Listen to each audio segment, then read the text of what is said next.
नमस्कार, जय हिंद, जय भारत। आज की वीडियो में हमारी कोशिश होगी कि हम दो कोर्सेज हैं, पीजीडीसीए एंड डीसीए, इनके बारे में सारी जानकारी लेने की कोशिश करेंगे। मेरी पूरी कोशिश होगी कि पीजीडीसीए और डीसीए का syllabus, fees structure, career opportunities, after PGDCA DCA आप क्या कर सकते हैं, अगर मान लीजिए गवर्नमेंट अप्लाई करते हैं तो क्या पॉसिबिलिटीज हैं, प्राइवेट जॉब की क्या पॉसिबिलिटीज है, सेल्फ एम्प्लॉयमेंट की क्या पॉसिबिलिटीज हैं, वो सारी मैं इस वीडियो के माध्यम से आपको कोशिश करूंगा इंफॉर्मेशन देने की। आज का वीडियो थोड़ा इंफॉर्मेटिव है। It is not specific to a subject, it is not specific to a particular topic. Generally मैं जो वीडियो पोस्ट करता हूं वो किसी न किसी टॉपिक पर बेस्ड होते हैं। आज का जो वीडियो है हमारा किसी टॉपिक पर बेस्ड नहीं है। इन दो कोर्सेज का इंफॉर्मेशन मैं आपको कंप्लीट प्रोवाइड करने वाला हूं, तो इस वीडियो में अंत तक जरूर बने रहिएगा। कोशिश करिएगा कि लास्ट तक पूरा वीडियो देखें ताकि आपको कोई डाउट्स ना हो, कोई कंफ्यूजन ना हो, सारी चीजें आपको क्लियर हो related to these two courses. अब देखिए, पीजीडीसीए और डीसीए ये दोनों ही 1 ईयर के डिप्लोमा कोर्सेज हैं, 1 साल के दोनों के दोनों डिप्लोमा कोर्सेज हैं जिनका ड्यूरेशन है 1 ईयर। एलिजिबिलिटी की बात करें तो पीजीडीसीए अगर आप करना चाहते हैं तो you must be a graduate, आपका ग्रेजुएशन कंप्लीट होना चाहिए। और डीसीए की अगर बात करें तो you must be 12th pass in any stream. जरूरी नहीं कि 12th आपका पीसीएम हो, पीसीबी हो, किसी भी स्ट्रीम में हो। अगर आपने कॉमर्स से किया है तो भी आप एलिजिबल है डीसीए करने के लिए। अगर आपने आर्ट्स से किया है तो भी आप एलिजिबल है। 12th पास होना चाहिए, वेदर इट इज, अगर आपने 12th प्राइवेट से भी किया है तो भी आप डीसीए कर सकते हैं, रेगुलर किया है तो भी आप कर सकते हैं। सिमिलरली ग्रेजुएशन में अगर आपका ग्रेजुएशन बीए है, बीकॉम है, बीएससी है, बीटेक, बीई कुछ भी है, अगर आपने 3 इयर्स या 4 इयर्स का डिग्री कंप्लीशन किया है तो after that you can go for PGDCA, आप पीजीडीसीए के लिए एलिजिबल है। पीजीडीसीए को हम बोल रहे हैं post graduate diploma in computer application, in computer application.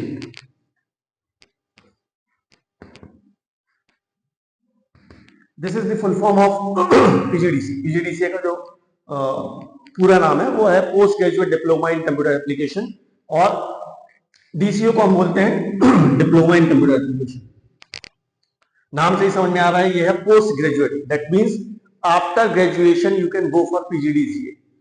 अगर आप ग्रेजुएट हैं तो आप पीजीडीसीए कर सकते हैं, अगर आप केवल 12th पास है तो आप फिर डीसीए कर सकते हैं। दोनों सेम ही है, ऑलमोस्ट सेम है, डिफरेंस केवल ग्रेजुएशन और 12th का है। क्योंकि जब भी कोई गवर्नमेंट वैकेंसी निकलती, गवर्नमेंट जॉब निकलती, तो उसमें लिखा होता है 1 year computer diploma is must. तो अगर आपने पीजीडीसीए किया है तो भी आप एलिजिबल हैं अप्लाई करने के लिए, डीसीए किया है तो भी आप एलिजिबल है अप्लाई करने के लिए। अब इनके सिलेबस की बात करें तो पीजीडीसीए से स्टार्ट कर रहा हूं मैं। पीजीडीसीए के फर्स्ट सेम के सिलेबस में सबसे पहला पेपर है दैट इज एफओसी, शॉर्ट में लिखा है fundamental of computer and information technology. ये सब्जेक्ट होता है, इसमें आप कंप्यूटर से रिलेटेड सारी बेसिक इंफॉर्मेशन की, कंप्यूटर इन्वेंट कब हुआ, किसने इन्वेंट किया, कब एग्जिस्टेंस में आया, कौन कौन सी जनरेशन से कंप्यूटर्स की, इनपुट आउटपुट डिवाइस क्या होती है, कंप्यूटर के अंदर ऑपरेटिंग सिस्टम क्या होता है, सॉफ्टवेयर क्या होता है, वो सारी चीजें इस सब्जेक्ट में आप कवर करते हैं। दूसरा पेपर है PC package. PC package means it's a package. इसको पैकेज हम इसलिए बोल रहे हैं क्योंकि इसमें वर्ड, एमएस एक्सेल और एमएस पावर पॉइंट ये आप पढ़ते हैं। ये दोनों पेपर कोर पेपर है पीजीडीसीए में भी और डीसीए में भी। डीसीए में भी ये दोनों ही पेपर होंगे। इसमें अब देखिए, ये अपने आप में ही जो सब्जेक्ट है ये एक वीडियो बनाने के लिए सफिशिएंट है कि पीसी पैकेज में MS Word, MS Excel, MS power point क्या क्या होता है, कैसे होता है, वो सब अलग वीडियो की बात है। क्योंकि अगर मैं इसमें ही सब कुछ बताऊंगा तो ये वीडियो बहुत लेंदी हो जाएगा। लेकिन फिर भी इन शॉर्ट बता देता हूं, प्रैक्टिकल पेपर है, अगर आपको कोई डॉक्यूमेंट बनाना है, मेल मर्ज करना है, टेबल बनाना है, अपना खुद का रिज्यूमे बनाना है, किसी का बायोडेटा बनाना है, तो वो सारा काम आप एमएस वर्ड में करते हैं।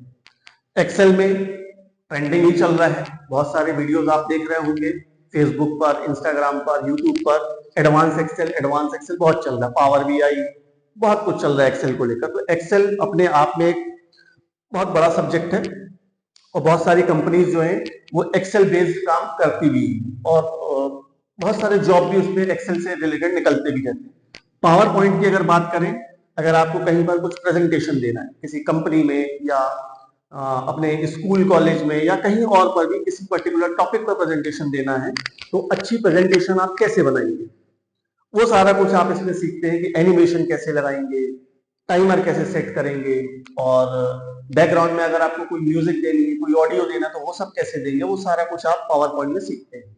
ये दोनों कोर पेपर पीजीडीसीए में भी और डीसीए में भी। तीसरा पेपर इलेक्टिव है, मतलब दो सब्जेक्ट है उनमें से किसी एक सब्जेक्ट को आपको चूज करना होता है। तो जो तीसरा पेपर है ये है डेटाबेस यूजिंग MySQL, या फिर और बोल दे रहा हूं, ये सिलेक्ट करें, या फिर डेटाबेस यूजिंग MS एक्सेस। इन दोनों में से कोई एक पेपर आपको लेना होता है फर्स्ट सेमेस्टर में पीजीडीसीए के। और यहां पर डीसीए की बात करें, डीसीए में भी ये इलेक्टिव ही है, लेकिन MySQL की जगह पर यहां पे फॉक्सप्रो है, और फॉक्सप्रो के साथ आपको MS एक्सेस की चॉइस है, या आप फॉक्सप्रो लें या फिर MS एक्सेस लें। डेटाबेस के ही कॉन्सेप्ट है दोनों के दोनों। जनरली हमारे यहाँ भी, हमारे कॉलेज में भी जो स्टूडेंट्स हैं वो प्रेफर करते हैं MS एक्सेस के लिए, हम भी उनको MS एक्सेस ही बोलते हैं, क्योंकि MySQL जो फील्ड है ये है DBA, डेटाबेस एडमिनिस्ट्रेशन, जिनको करना है इन फ्यूचर, जिनको डेटाबेस पे ही काम करना है, जिनको अपना करियर डेटाबेस की फील्ड में बनाना है, तो they can go for MySQL। But generally student जो है पीजीडीसीए डीसीए करने वाले वो MS एक्सेस की तरफ ही जाते हैं। यहाँ पे डीसीए के लिए फॉक्सप्रो या MS एक्सेस, इनमें से कोई एक पेपर लेना होता है। बच्चे MS एक्सेस ही सिलेक्ट करते हैं, क्योंकि फॉक्सप्रो अब आउटडेटेड भी हो गया है, जनरली अब यूज नहीं होता बहुत सारी जगह पर। MS एक्सेस सिंपल भी है, प्रैक्टिकली इजी भी है। ये दोनों पेपर प्रैक्टिकल ही है, पूरे प्रैक्टिकल, प्योर प्रैक्टिकल है। FOC फंडामेंटल ऑफ कंप्यूटर्स ये थ्योरी है, लेकिन बहुत जरूरी है थ्योरी, वो थ्योरी भी पढ़ना बहुत जरूरी है। चौथा पेपर जो होता है पीजीडीसीए में, देखिए डीसीए में तो 3 पेपर में कंप्लीट, फर्स्ट सेमेस्टर एक पेपर, दूसरा पेपर, तीसरा पेपर, कंप्लीट 3 ही पेपर होते हैं डीसीए के फर्स्ट सेमेस्टर में। लेकिन पीजीडीसीए के फर्स्ट सेमेस्टर में 4 पेपर होते हैं, इवन सेकंड में भी 4 ही पेपर होंगे। पीजीडीसीए और डीसीए में केवल डिफरेंस इतना ही है कि पीजीडीसीए को हर सेमेस्टर में 2 सेमेस्टर होते हैं, पीजीडीसीए के भी और डीसीए के भी 2-2 सेमेस्टर होते हैं, मतलब 6-6 महीने का एक सेमेस्टर होता है। एग्जाम 5th मंथ के बाद 6th मंथ हो जाता है, फिर उसके बाद नेक्स्ट सेमेस्टर में भी सेकंड सेमेस्टर के एग्जाम होते हैं। 4th पेपर जो है इसमें भी चॉइस है, फंडामेंटल ऑफ मल्टीमीडिया या प्रोग्रामिंग विद VB.NET। इनमें भी आपको इन दोनों सब्जेक्ट में से कोई एक पेपर लेना होता है, या तो आप फंडामेंटल ऑफ मल्टीमीडिया लीजिए या तो फिर प्रोग्रामिंग विद VB.NET। जो student generally fundamental of multimedia he select करते हैं, क्योंकि प्रोग्रामिंग में उनको फ्यूचर में कैरियर नहीं बनाना है। VB.NET हम उनको बोलते हैं उन स्टूडेंट्स को कि जिनको in future MSc computer science करना है या आगे चल के प्रोग्रामिंग में अपना कैरियर बनाना है, तो they can go for VB.NET। But generally student fundamental of multimedia ही लेते हैं, सिंपल है, इजी है, स्कोरिंग है, इजीली बच्चे पढ़कर पास भी हो जाते हैं। तो फर्स्ट सेमेस्टर में ये 4 पेपर, डीसीए के फर्स्ट सेमेस्टर में 3 पेपर, ये हो गया फर्स्ट सेमेस्टर। सेकेंड सेमेस्टर में मैं जल्दी जल्दी बता रहा हूं, बहुत ज्यादा डिटेल में नहीं बता रहा हूं कि कौन कौन से पेपर होंगे, शॉर्ट में मैं आपको बता देता हूं बहुत जल्दी से, ताकि आपका भी टाइम वेस्ट ना हो, वीडियो बहुत ज्यादा लेंथी ना हो, क्योंकि इसके आगे मुझे फीस स्ट्रक्चर भी बताना है और जॉब की क्या अपॉर्चुनिटीज है वो भी बताना है। तो सेकंड सेमेस्टर में IT ट्रेंड्स एंड टेक्नोलॉजीज, ये कॉमन पेपर है, डीसीए में भी होगा। दूसरा पेपर है इंटरनेट एंड वेब डिजाइनिंग।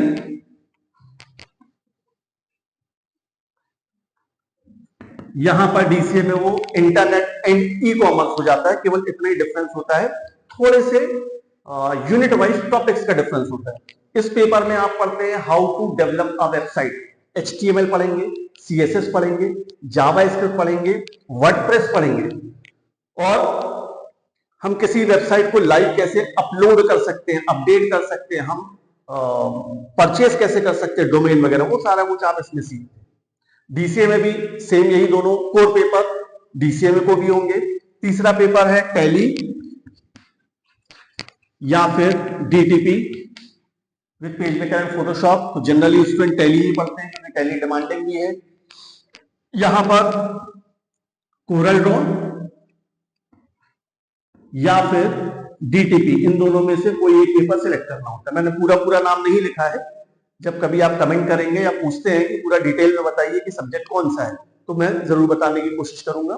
फिलहाल शॉर्ट में बता रहा हूं कि ये दोनों कोर पेपर तो पीजीडीसीए के भी हो गए, डीसीए के भी हो गए। तीसरा पेपर टैली या डीटीपी में से पेज में पीजीडीसीए को है, यहां पर कोरल ड्रॉ या डीटीपी में से है, वहां टैली नहीं है, डीसीए को टैली नहीं होता है। चौथा पेपर ASP.NET या फिर Corel draw with premiere and Sound Forge, जो यहां पर है। मतलब ये पेपर कॉमन ही कहलाएगा एक तरीके से। सेकेंड सेमेस्टर के सिलेबस में पीजीडीसीए को 4 पेपर, डीसीए को अगेन 3 पेपर्स। पहला paper IT trends and technologies, जो कि दोनों में कॉमन है, पीजीडीसीए डीसीए को। इंटरनेट एंड वेब डिजाइनिंग या इंटरनेट एंड ई कॉमर्स, दोनों में कॉमन है। तीसरा पेपर कोरल ड्रॉ या डीटीपी, स्टूडेंट जो भी ऑप्ट करना चाहे, दोनों ही अच्छे प्रैक्टिकल पेपर है, डिजाइनिंग से रिलेटेड है। यहां third paper tally generally student लेते हैं, डीटीपी वो नहीं करते पीजीडीसी वाले, क्योंकि उनको ऑप्शन नहीं है, या तो वो डीटीपी ले लें या टैली करें। तो जनरली 90% स्टूडेंट तो टैली को ही चूज करते हैं। Fourth paper ASP.NET, again programming, जैसे पीजीडीसी के फर्स्ट सेमेस्टर में VB.NET था, वैसे ही यहाँ पे सेकंड सेमेस्टर में ASP.NET, तो इसके लिए भी स्टूडेंट जनरली नहीं जाते हैं। कोरल ड्रॉ जरूर वो सिलेक्ट कर लेते हैं। तो ये हुई पीजीडीसी और डीसीए के सिलेबस की बात। मुझे ऐसी उम्मीद है कि इस अभी तक के वीडियो में मैंने सिलेबस को तो आपको समझाने की कोशिश की है इन शॉर्ट, क्योंकि देखिए वीडियो में अगर मैं सिलेबस को एकदम डिटेल में समझाऊंगा तो एक वीडियो से काम बनेगा ही नहीं, कई वीडियो की जरूरत पड़ेगी। अब हम बात करें फीस की, जिसके लिए आप सभी वेट कर ही रहे होंगे, फीस और दूसरा कैरियर अपॉर्चुनिटीज या जॉब्स, कहां आपको जॉब मिलेगी, कैसे जॉब मिलेगी। देखिए जनरली स्टूडेंट क्या करते हैं, एडमिशन ले लेते हैं और रेगुलर क्लास के लिए नहीं आते, या उनको लगता है कि हमें बनता है, बट ऐसा मत करिए। अगर आपके पास स्किल है, प्रैक्टिकल नॉलेज है, तो आपको अपने आप जॉब मिलेगी। केवल डिप्लोमा लेने या सर्टिफिकेट लेने के लिए कोर्स ज्वाइन मत करिएगा। कोर्स अगर आप कर रहे हैं, एनरोल कर रहे हैं, तो प्रॉपर क्लास अटेंड करिए, प्रैक्टिकल जितना भी, क्योंकि देखिए पीजीडीसी डीसीए का सिलेबस इतना अपने आप में सफिशिएंट है कि अगर कोई भी कैंडिडेट उसको अच्छे से पढ़ लेता है, उसको बहुत आराम से कोई भी जॉब टेक्निकल फील्ड में, डेटा एंट्री की या ऑफिस असिस्टेंट की या डिजाइनिंग की या टेली ऑपरेटर की, अकाउंटेंट की, बहुत सारे जॉब के रास्ते खुल जाते हैं। लेकिन स्टूडेंट के पास स्किल होना चाहिए। ऐसा नहीं कि हाँ हमने कर लिया पीजीडीसीए डीसीए, अब इंटरव्यूअर ने पूछा कि अच्छा सिलेबस में आपने ये पढ़ा, इसके बारे में बताइए, स्टूडेंट बता ही नहीं पा रहा। तो ऐसा नहीं होना चाहिए। आप करें तो उसको प्रैक्टिकल नॉलेज के साथ करें, केवल सर्टिफिकेट या डिप्लोमा के लिए नहीं करें। क्योंकि होता यही है कि जैसे मध्य प्रदेश की बात करूं मैं, तो यहाँ पर स्टूडेंट वैकेंसीज में निकलता है, वैकेंसीज में डिमांड होती है, कोई भी वैकेंसी हो गवर्नमेंट जॉब की, तो उसमें लिखा होता है 1 year computer diploma is must. तो उसको देखते हुए जनरली स्टूडेंट पीजीडीसी या डीसी में एनरोल होते हैं। लेकिन मेरा सभी से ये कहना, हमारे पास जो स्टूडेंट आते हैं, हमारी कोशिश होती है कि उनको प्रैक्टिकल नॉलेज भी दिया जाए। तो स्किल्ड होना जरूरी है, केवल सर्टिफिकेट या डिप्लोमा से काम नहीं चलेगा। अब फीस की जहां तक बात है, ये डिपेंड करता है कि आपको पीजीडीसी या डीसीए कर कहां से। हर इंस्टीट्यूट या कॉलेज की as per their infra, as per their services, as per their faculties experience, उसके बेस पर उनकी फीस की क्राइटेरिया होता है। सभी का अलग अलग हो सकता है फीस। मैं ये नहीं कहूंगा कि फीस सबकी सेम ही होगी, ऐसा बिल्कुल नहीं है, लेकिन ये भी कहूंगा कि जहां कम फीस हो रही हो 6,000, 7,000, 8,000 में, उसको आप मत जाइएगा। मैं ये नहीं कह रहा हूं कि आप वहां नहीं जाए, हो सकता है कि कम फीस में कोई अच्छा क्वालिटी प्रोवाइड कर रहा हो, अच्छी एजुकेशन भी प्रोवाइड कर रहा हो, लेकिन ये देखकर मत जाइए कि अच्छा फीस वहां कम लग रही तो हम वहीं ज्वाइन कर लेते, ऐसा मत करिएगा। और ऐसा भी नहीं बोल रहा हूं कि एकदम हायर फीस हो तो वहां जाके आप ज्वाइन करिए, ऐसा भी मत करिएगा। जो आपका फैमिली बैकग्राउंड आपको अफोर्ड करने को बोलता है, उसके हिसाब से आप ज्वाइन करिए। लेकिन एक बात देख समझ लीजिए कि वो इंस्टीट्यूट या वो कॉलेज वेदर यूनिवर्सिटी से एसोसिएटेड है या नहीं क्योंकि पीजीडीसीए और डीसीए जो है ये प्राइवेट इंस्टीट्यूशंस भी करवाते हैं, और प्राइवेट इंस्टीट्यूशन करवा रहे हैं तो उसमें कोई बुराई या प्रॉब्लम नहीं है। प्रॉब्लम यह है कि अगर वो यूनिवर्सिटी का डिप्लोमा या यूनिवर्सिटी का सर्टिफिकेट नहीं दे पा रहे तब तो वो वैलिड नहीं होगा गवर्नमेंट का। प्राइवेट जॉब में तो वो वैलिड है, वो मान्य है, लेकिन as far as government jobs are concern तो उस केस में फिर आप एलिजिबल नहीं होंगे, आप उस बेस पर पीजीडीसी और डीसीए का डिप्लोमा नहीं लगा पाएंगे। तो ये जरूर मेक श्योर कि जहां से भी आप कर रहे हैं वो सबसे पहले किस यूनिवर्सिटी से एफिलिएटेड है, वो यूनिवर्सिटी यूजीसी अप्रूव्ड है या नहीं है, गवर्नमेंट है, प्राइवेट है, वो एक अलग बात है, क्योंकि अकॉर्डिंगली फिर फीस भी होती है, क्योंकि प्राइवेट यूनिवर्सिटीज की फीस ज्यादा होगी, गवर्नमेंट यूनिवर्सिटीज की फीस कम होती है। जैसे एमपी की बात करूं, मध्य प्रदेश में, तो पीजीडीसीए डीसीए भोपाल में गवर्नमेंट यूनिवर्सिटी माखनलाल चतुर्वेदी, उस यूनिवर्सिटी का ही जनरली स्टूडेंट भी प्रेफर करते हैं, क्योंकि बहुत समय से वो यूनिवर्सिटी है, सिलेबस भी बहुत अच्छा है, अपडेटेड सिलेबस होता है और मान्य है all over India. All over India क्या हो, इंडिया के बाहर, भारत के बाहर भी अगर आप कहीं लगाएंगे तो वो मान्य है। तो देखिए फीस वेरी करेगी इंस्टीट्यूशन या कॉलेज के इंफ्रा पर, उनका एफिलिएशन किससे है, उनके पास कैसी फैकल्टीज हैं, वो क्या पढ़ाते हैं, क्या लैब का एनवायरनमेंट है उनका, प्रोजेक्टर पर पढ़ा रहे हैं या कैसे पढ़ा रहे हैं। फीस जनरली वेरी करती है 10,000 टू 20,000 भी हो जाती है फीस। कई बार मेट्रो सिटीज में अगर जाएंगे तो वहां पे 58 और 60 भी जा रही है, लेकिन एमपी की बात करें तो ये एक नॉमिनल फीस है 10,000 टू 20,000, इसके बीच में ही हो सकता है कुछ लोग 12,000 में करवाते हो सकता है कुछ लोग 16,000 लेते हो, तो फीस की रेंज यही होगी। अब आप यहाँ पे खुद विजिट करिए, जिस भी जगह आपको एडमिशन लेना वहां विजिट करके आप खुद देखिए इंफ्रा क्या है, पढ़ाने वाले लोग कैसे हैं, उनको कितना एक्सपीरियंस है, क्या सर्विसेज मिल रही है, हमको नोट्स कैसे मिलेंगे, क्लासरूम में नोट्स प्रोवाइड होगा या नहीं होगा, क्लासेस प्रॉपर लगेंगी या नहीं होगी। तो ये सारी चीजें डिपेंड करती है फीस पर, लेकिन फीस की रेंज यही है 10,000 से 20,000 के बीच में होता है। अब आप कई जगहों पे देखेंगे कि कुछ लोग 7,000 में ही करवा रहे हैं, या किसी ने बोला कि नहीं अच्छा हम 6,000 में ही करवा दें, तो ये मत करिएगा, क्योंकि अब समझदार आप सभी हैं, मैं बहुत ज्यादा तो इस बात पर कोई बात करना नहीं चाहूंगा।